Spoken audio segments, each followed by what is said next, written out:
Honourable Minister Peter David, Ministry of Agriculture and Lands. Distinguished Elvis Moraine, if he has joined us, Permanent Secretary, Ministry of Agriculture. Michael Church, FAO's National Correspondent, appointed by the Government of Grenada. Mr. Trevor Thompson, National Focal Point for the Project on Protected Agriculture. Farmers and representatives of agriculture organizations in Grenada and other officials of the Ministry of Agriculture.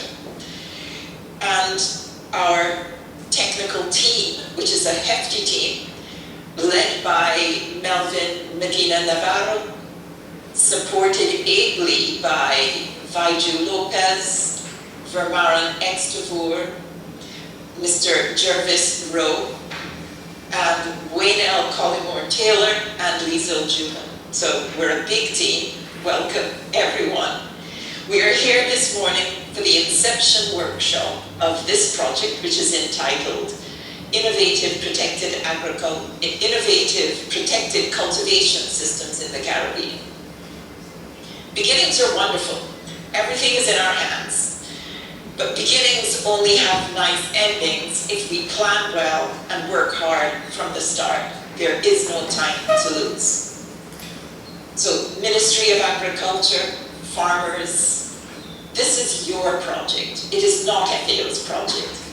It is FAO's privilege to work with you and to be providing financial and technical support on an issue that the government has indicated as a priority area.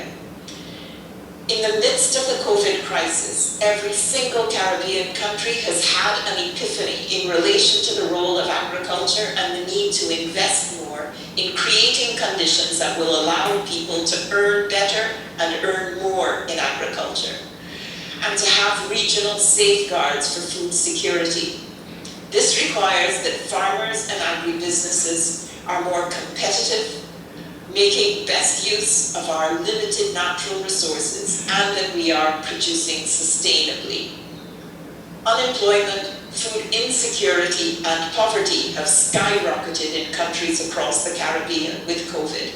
If there was ever a time to be giving 200% to make every opportunity bear fruit and improve livelihoods and strengthen food security, this is the moment. None of us can afford to miss this opportunity. I have heard several people telling me that there's a lot of skepticism about protected agriculture in the Caribbean because of past failures. It is true that about 20 or so years ago, a number of projects established green or glass houses and other protected structures. However, there were problems experienced with the management of temperature and humidity, the cost of cooling, and some farmers were just unaccustomed to managing these protected structures. So the role of extension and training is critical to make innovation work. And in addition, there has been even more innovation around protected structures. There's the advent of a range of energy efficient and climate smart systems, improved production systems with the availability of new crop varieties and growth media that are better adapted to support crop production under cover. With these innovations, there is renewed interest in protected agriculture. We have also the introduction of new technologies such as solar panels being used to harness the energy from the sun and to use it in the operation of misters and cooling units in protected structures. Indeed, protected cultivation systems offer efficiency in the use of soil, water, nutrients, and sunlight, and a reduction in pest and disease incidents, thereby minimizing the use of pesticides.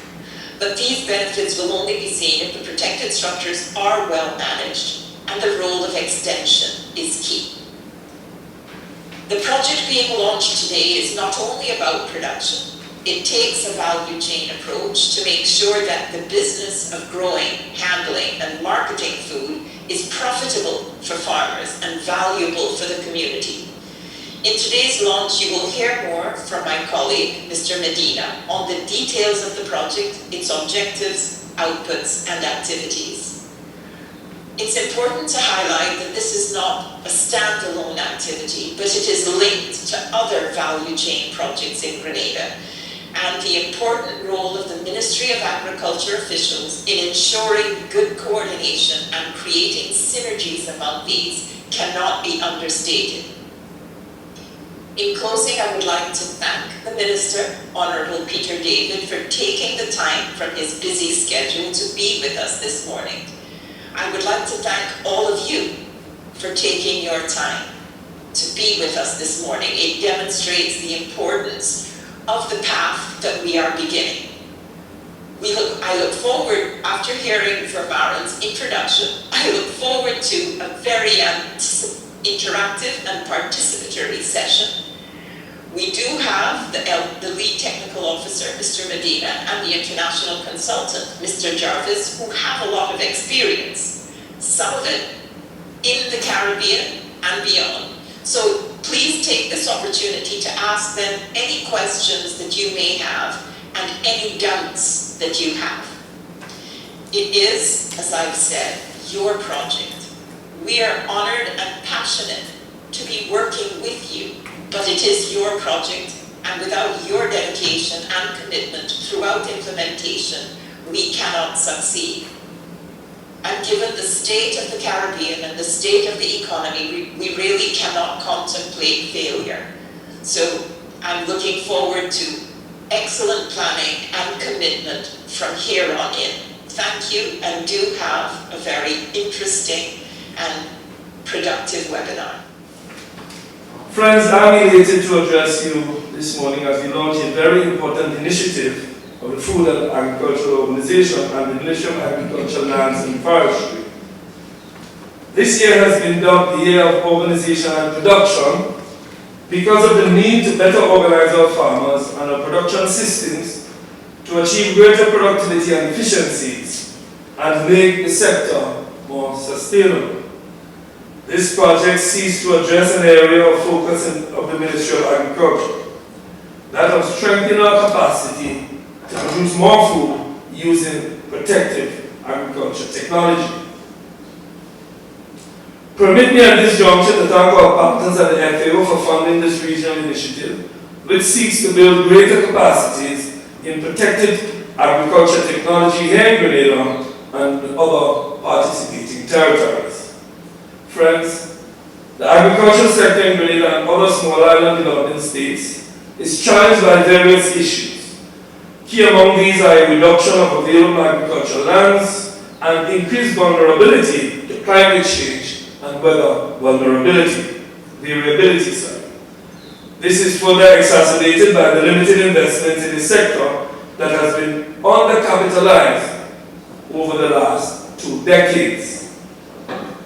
Friends, the COVID-19 pandemic has shed even greater light on our need to increase investment in agriculture to further strengthen our food and nutrition security. This project, Protective Cultivation Systems in the Caribbean, has been developed in recognition of this reality. Over the last 3 years, the Ministry has made considerable efforts to propagate greater adoption of protective cultivation systems among our farmers.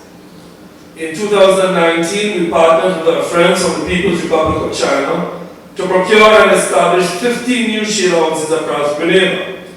At this very moment, a modern greenhouse structure is being erected at the Chinese Agricultural Mission at La Sagesse, St. David.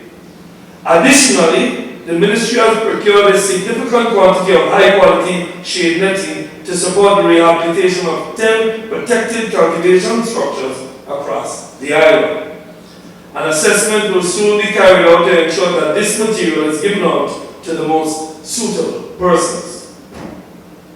Friends, I am keenly aware that much more has to be done in the realm of protected cultivation technologies to ensure that we do not replicate the errors of the past when our attempts at propagating these technologies were not sustained. The challenges which we encountered previously, such as sourcing appropriate inputs, strengthening of farmers' organizations, and concerns regarding the standard of inputs such as seeds and fertilizers, must be addressed under this dispensation if we are to sustain the use of this technology. Ladies and gentlemen, this FAO-funded project will be implemented in Grenada and other participating states over a 2-year period, and EC 1.3 million has been allocated to achieving its objectives, which are optimizing existing production systems, improving post-harvest practices, and marketing of high-value vegetable crops, and building capacity to strengthen local knowledge. The scaling up of innovative protective cultivation systems to enhance efficient and sustainable value chains for safe and nutritious vegetables products is timely. This will help address some of the priority areas we have identified for urgent attention, such as a focus on exotic crops, in addition to the traditional high-value crops planted in protected structures for import substitution. Government cannot do this alone. It is government's policy to promote public-private partnerships to facilitate capacity building in the industry. We expect that the program baseline assessment will assist us in identifying the challenges of the farmers, the input suppliers, and the ministry's technical staff so that they can be addressed urgently. It is a concern of the ministry that there is still a very low rate of adoption of new technologies and protected structures within the agricultural sector. In this regard, the ministry is pursuing means of reducing the cost of agricultural inputs, which is a critical concern for sector stakeholders. The government of Grenada has worked with our partner, the FAO, in the past, and we will continue to do so to ensure that our farmers are empowered to transform the agricultural sector, improving livelihoods in their communities. We hope that at the end of the project, we will achieve the objectives of, first, enhancement of national capabilities to promote protected cultivation systems of vegetables and seedlings production. Secondly, enhancement of national capabilities to promote innovative post-harvest practices for different vegetables and locations. And finally, enhancement of national capabilities on high-quality vegetable marketing. I want to thank the FAO for their technical support, the provision of the specialists, and making available the finance to make this project possible. Our need to adapt is urgent. We must therefore learn from one another in order to effectively adapt to the changes and demands confronting us as we seek to develop the agricultural sector in Grenada and the region. I thank you.